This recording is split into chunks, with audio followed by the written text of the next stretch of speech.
19 years old, nag-aaral ka pa ba? Hindi na po. Ayan, nag-work na po ako sa... Kumakanta po sa mga resto bar. 19 years old ka talaga? Opo. Oh, bakit? Di ba 19 rin yung isa? 18, 17. Okay. 19. Okay pala. Okay, fine. Okay, saan ka kumakanta-kanta? Ayan sa Baliwag sa mga restaurant po. Ayan, ganun. Wow. So, sino naman ang favorite mong singers or anong klaseng songs ang kinakanta mo? Ay, mga Whitney Houston, Mariah Carey. Wow. Bakit hindi ka na Lani nag-aral? Misalucha. Kumanta ka na lang. Wala po. Siyempre po sa financial po. Ayan. Oo. Ako po yung breadwinner po ngayon, kaya... Okay. Siya ang breadwinner ngayon eh. okay. Pag ganun ba, kung okay lang maitanong ko, magkano ba ang kinikita natin? Anong monthly ba yon? Weekly? Gabi-gabi? Paano ba yun? Every night po, ganun. Every night. Opo. Magkano? Kunwari isang gig, ganun. Maliit lang po, mga 700. At least meron. Opo, Eh, gaano opo. kadalas ang pagkanta natin? Every night po. Every diba? night ka naman pala Pwede kumakanta. naman Hindi po pa. host. Opo. Oo. Oo. So, okay. Meron din akong isang nakikitang napaka-sexy sa studio na ito. Kaya, pakilala mo na kung sino ang kasama mo. Yes, kaya pinapakilala ko po sa inyo ang pinakamaganda kong mother at a very supportive mother, si Mami Perla. Hello, Mother Perla. Good evening po sa lahat ng nanonood sa studio at sa lahat po ng nanonood sa kanilang mga bahay. Good evening po. Good evening po sa lahat ng host na magaganda. Hi, Mother. Hello, Mother po. Oh, Mother. Ano po ang masasabi niyo? Siya po, pinagpalit niya po yung kanyang pag-aaral para magtrabaho para po sa pamilya. Opo, ma'am.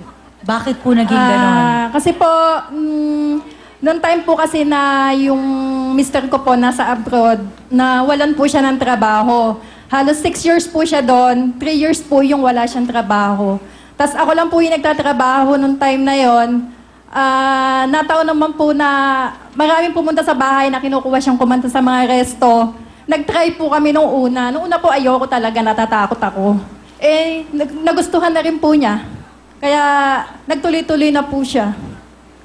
Okay. Pag ganyan ba, may bala ka pa bang mag-aral o sing to death ka na? Pwede rin po. Pwede rin. Bahala na Okay. po kung paano. Bahala na. Depende kung anong mangyayari, di Opo, ba? opo. Okay, Nanay Perla, ano po yung message nyo para sa napakabait nyong anak na si Princess? Opo. Anak talagang, totoo yun, napakabait mong anak. At nagpapasalamat ako kay Lord kasi binigyan talaga ako ng isang anak na kamukha mo. At tsaka, ang hiling ko lang sa'yo, anak, lumakad ka muna ng diretso, huwag ka muna lilingon sa mga gwapo, yun lang pakiusap ko sa'yo. Diretso lang, ang lingon. Yun lang, anak. Sabi Yun mo, lang. sa Yun gwapo, lang, wag wala tumingin na sa akong- pangit. Pwede? Opo. Pwede. Yun lang ang hihilingin ko sa'yo, anak. Perfect ka ng anak. Wala nang kulang. Yun lang. Andito lang kami ni daddy mo at mga kapatid mo na nagmamahal sa'yo. Mahal na mahal ka namin. Yun lang, anak. Pakiusap. Princess, may boyfriend ka na ba ngayon? Wala po. Napapaiyak si Princess. Opo. Luha po ng kasiyahan. Ano naman ang message mo sa mom mo? Mami, ay nagpapasalamat po ako sa inyo kasi ako, baka di ako makakanta. Ay, Mami, maraming salamat po sa pagsuporta niyo sa akin. Gabi-gabi po, halos puyating kayo kasi po, sumasama rin po kayo sa mga kinakantahan ko. Mahal na mahal ko po kayo, Mami. Lahat po gagawin ko para maitagawid ko po yung pamilya natin. Hindi ko po kayo iwan hanggat hindi po stable yung pamumuhay natin. Mahal na mahal ko po kayo. Thank you po. Salamat, anak. Mabait talaga. Oo, Nanay. idol kitang anak. Yes, thank you very much, Nanay Perla. Okay. Salamat po. Tissue. Sige. Marami akong tissue. Oo, There. ayan. Ito, Oo, CD. okay. Try mo. Okay. Ayan. Okay ka na ba? Ready ka na ba? Ready Ano ba na. kakantahin mo? Ikaw lamang po. Ikaw lamang. Palakpakan po natin si Princess.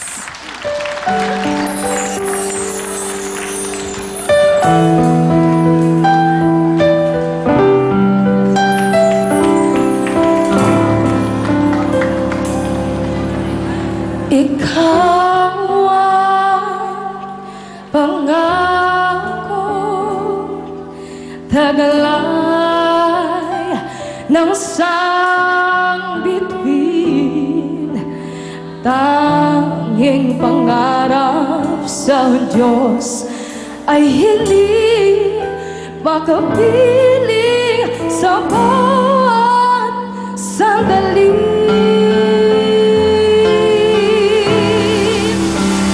Langit ang buhay sa tuwing ika'y hanggan. Anong ligaya sa tuwing ika'y mamasdan. Sa piling mo ang gabi tila araw. Ikaw ang pangarap, ikaw lamang.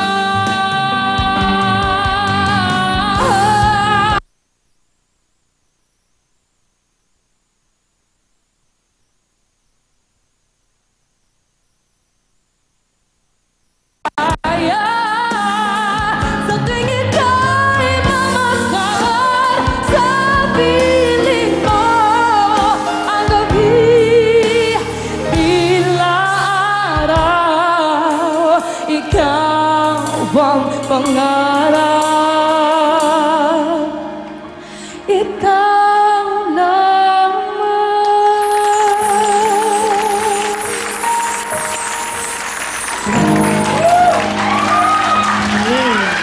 Thank you, Princess! Isang 5,000 Yes, pesos. thank you po. Thank you, Princess! Ganda ng boses mo. Ito naman po, si Emir! Yes, good evening po. Hi, good Ayan, evening, good Emir. evening, yes. Emir, bumati ka muna. Binabati ko yung mga taga-Pangasinan dyan, lalong-lalo na yung mga taga-Wawa, Pugo, at saka yung mga co-teachers ko sa Pasol Elementary School. And of course, andyan din yung mga kamag-anak ko sa Pangasinan at yung mga kapitbahay ko dyan. Good evening po. Wow. Emir, teacher ka pala. Opo, teacher po. Okay. Anong tinuturo mo? Grade school po. Ah, cute. Anong tinuturo mo sa kanila? English po. English. I see.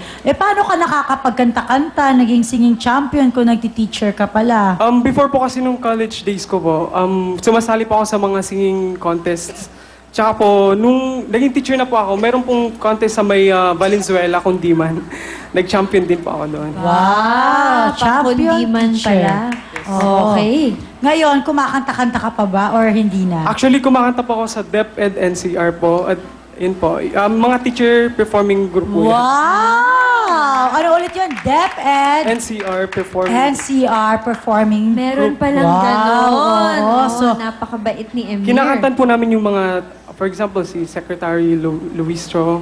Oh. Yung mga ambassador ng ano. so, pag may ambassador, mga- kayo kumakanta. Oh, pag may mga visiting dignitaries, Oh, syempre showcase natin Yes. yung mga talent ng mga guru natin. Oo, wow. Yun, Pag okay. ganyan ba, syempre, busy ka, kanta-kanta ka kay ambassador, ganito, turo-turo ka sa mga kids. Meron ka pa bang time para sa sarili mong puso? Actually, nilalan ko po yung time ko sa mga pupils ko. Ayan. Oh, Ayan, mga naman ko yung... walang halong charot. Yeah. Talaga? Wow. Syempre, bentang-benta naman yan sa lahat ng mga kababaihan, di ba? Oh, Yes. so, hindi ka pa nagkaka-girlfriend? Nagkaroon na po. Pero ngayon wala na. Wala na po. Bakit?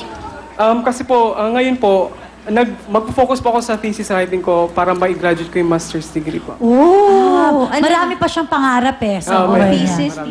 Oo, tama. Sakit sa ulo. Oo. Oh. Sakit sa ulo? Yeah, sakit sa Ano ulo. yung sakit? I Yung mean, thesis? Baka may migraine Yeah, kasi ka. last Saturday po, nag-take ako ng comprehension exam and hopefully makapasa ako. Binabati ko yung mga kasamahan kong nag-compre dyan. Ayun. Good luck. Good luck, sa'yo, good luck. Emir. Since wala ka namang girlfriend or wife, sino naman ang kasama mo ngayon? Ayan, so pinapakilala ko ang aking supportive at dakilang lola, si Lola Adeling. Hello, Lola! Magandang gabi po sa iyong lahat dito at saka yung manonood. Magandang gabi po lahat. Salamat, Lola. Binabati ko yung taga doon sa Pangasinan, sa Wawa, Pembang. Salamat po sa pagbisita dito sa Well Time, Big Time. Bakit si Lola ang sinama mo, Emir? Kasi po tumawag ako sa Pangasinan and then sabi niya gusto daw niya No. sumama para makita daw kayo. Tsaka si Will. Nung bata pa, ano doon sa akin yun. po ang nagpalaki, kaya nanay ang tawag niya sa akin. Si Sa kanya po ako lumaki. Di ba? Ako din, laki sa lolo, lola. Oo. Wow. Lola Galingan mo. Adeling, ano po ang message nyo sa inyong apo? Wilmer, galingan mo at saka galingan mo. Mabait na yan. At saka maalahan.